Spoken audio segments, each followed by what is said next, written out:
as you know, she just introduced me as a soap actress, which I have been for 40 years. But I want to tell you a story from when soap opera was live, because when it was live, it was so much fun. You never knew what was going to happen. I mean, you could forget a line and nobody would know what to say. Everyone's face would freeze and they'd try to feed you the line.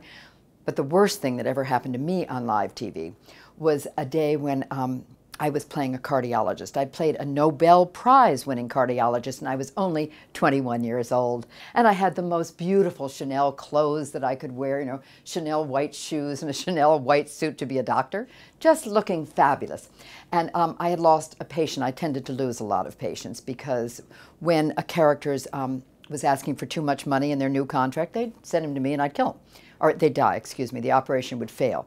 So this one had failed, and this man had been lying dead with just a sheet over him, nothing else, for 3 days. So he'd been going out live into America's homes, very, very, very dead. We every day made him look bluer. He'd been dead for 2 days because we were waiting for his wife to return from Europe, where she was on vacation, and she had to come home and see his body before we buried him.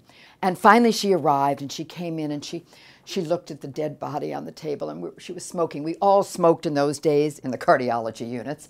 And she came in and, she ran to his dead body, and she lay over it, and she just was weeping, weeping, which soap opera actresses are really, really good at doing. I mean, nobody's better.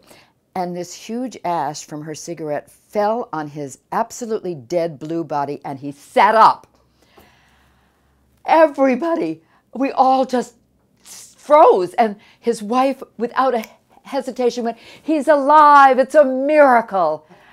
And we all just sat there, frozen solid. We didn't know what to do. I mean, here was this dead, 3-day dead body sitting up, and you know, everyone in America is seeing this dead body sit up, and we're all smiling at each other and pretending not to smile and pretending we didn't see each other. And she looks at me because the camera's rolling and said, "How did this happen?" And I look at her, and I wanted to kill her for putting it on me.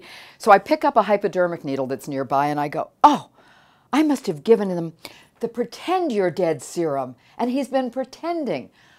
At which point the cameras went black, and everybody in the entire studio is on the ground howling.